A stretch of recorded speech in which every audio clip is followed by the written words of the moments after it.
بسم اللہ الرحمن الرحیم۔ اللہ کے نام سے شروع جو بڑا مہربان نہایت رحم کرنے والا ہے۔ سرکار دو عالم صلی اللہ تعالی علیہ وآلہ وسلم اپنے صحابہ اکرام رضی اللہ تعالیٰ عنہ کے درمیان تشریف فرما تھے کہ ایک یتیم جوان شکایت لیے حاضر خدمت ہوا۔ کہنے لگا، رسول اللہ صلی اللہ تعالیٰ علیہ وآلہ وسلم، میں اپنی کھجوروں کے باغ کے ارد گرد دیوار تعمیر کر رہا تھا کہ میرے ہمسائے کی کھجور کا ایک درخت دیوار کے درمیان میں آ گیا۔ میں نے اپنے ہمسائے سے درخواست کی کہ وہ اپنی کھجور کا درخت میرے لیے چھوڑ دے تاکہ میں اپنی دیوار سیدھی بنا سکوں۔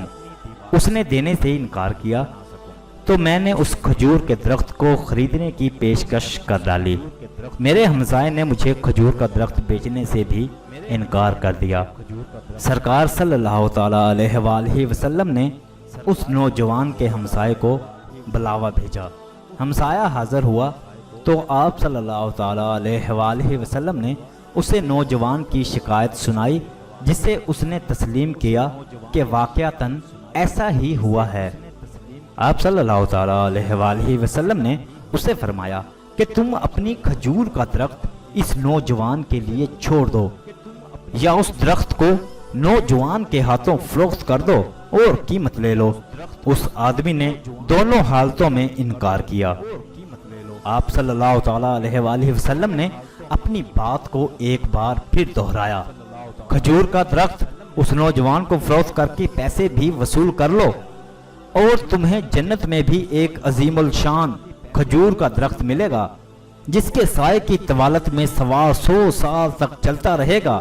دنیا کے ایک درخت کے بدلے میں جنت میں ایک درخت کی پیشکش ایسی عظیم تھی جس کو سن کر مجلس میں موجود سارے صحابہ اکرام رضی اللہ تعالیٰ عنہ دنگ رہ گئے۔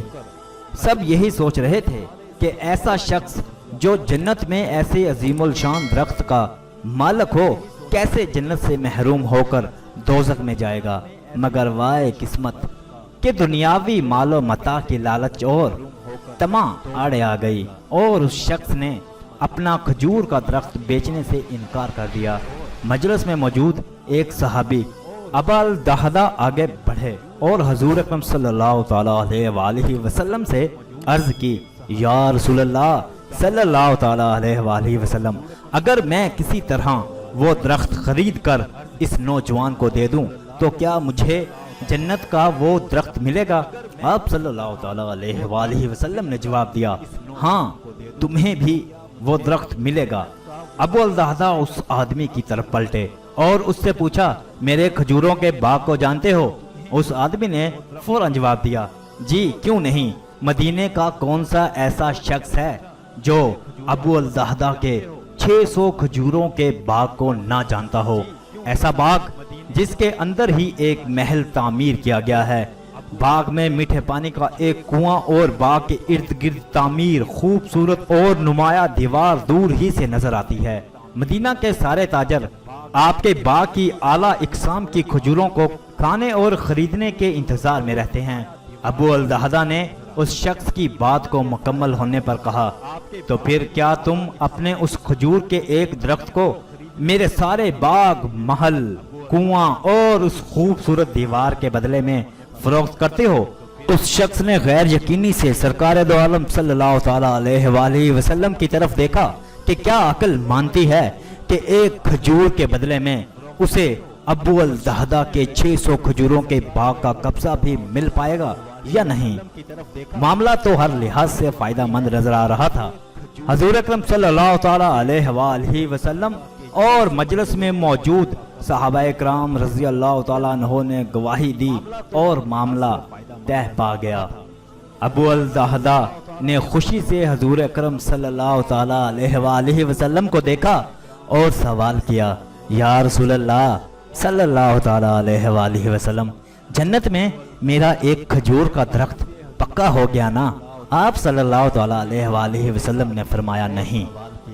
ابو الدہدہ سرکار صلی اللہ تعالیٰ علیہ وآلہ وسلم کے جواب سے حیرت زدہ سے ہوئے آپ صلی اللہ تعالیٰ علیہ وآلہ وسلم نے اپنی بات کو مکمل کرتے ہوئے جو کچھ فرمایا اس کا مفہوم یوں بنتا ہے کہ اللہ رب العزت نے تو جنت میں ایک درخت، محض ایک درخت کے بدلے میں دینا تھا، تم نے تو اپنا پورا باغ ہی دے دیا۔ اللہ رب العزت جود و کرم میں بے مثال ہے، انہوں نے تجھے جنت میں کھجوروں کے اتنے باغات عطا کیے ہیں کثرت کی بنا پر جن کے درختوں کی گنتی بھی نہیں کی جا سکتی۔ ابو الدہدہ، میں تجھے پھل سے لدے ہوئے ان درختوں کی کس قدر تعریف بیان کروں۔ آپ صلی اللہ تعالیٰ علیہ وآلہ وسلم اپنی اس بات کو اس قدر دہراتے رہے کہ محفل میں موجود ہر شخص یہ حسرت کرنے لگا، اے کاش وہ ابو الدہدہ ہوتا۔ ابو الدہدہ وہاں سے اٹھ کر جب اپنے گھر کو لوٹے تو خوشی کو چھپا نہ پا رہے تھے۔ گھر کے باہر ہی سے اپنی بیوی کو آواز دی کہ میں نے 4 دیواری سمیت یہ باغ، محل اور کنواں بیچ دیا ہے۔ بیوی اپنے خاوند کی کاروباری خوبیوں اور صلاحیتوں کو اچھی طرح جانتی تھی۔ اس نے اپنے خاوند سے پوچھا، ابو الدہدہ کتنے میں بیچا ہے یہ سب کچھ؟ ابو الدہدہ نے اپنی بیوی سے کہا، میں نے یہاں کا ایک درخت جنت میں لگے ایسے ایک درخت کے بدلے میں بیچا ہے جس کے سایہ میں سوار 100 سال تک چلتا رہے۔ ابو الدہدہ کی بیوی نے خوشی سے چلاتے ہوئے کہا، ابو الدہدہ تو نے منافع کا سودا کیا ہے، ابو الدہدہ تو نے منافع کا سودا کیا ہے۔ دنیا کی قربانی کے بدلے میں آخرت کی بھلائی، یا دنیا میں اٹھائی گئی تھوڑی سی مشقت کے بدلے کی آخرت کی راحت۔ عزیز سامعین، اس چینل کا مقصد صوفیزم، اردو پنجابی شاعری، اقوال زرعی، ہسٹری، اسلامی واقعات کی تعلیمات کو فروغ دینا ہے۔ اگر آپ کو ہماری ویڈیوز اچھی لگتی ہیں تو ہمارے چینل کو سبسکرائب کریں۔ شکریہ۔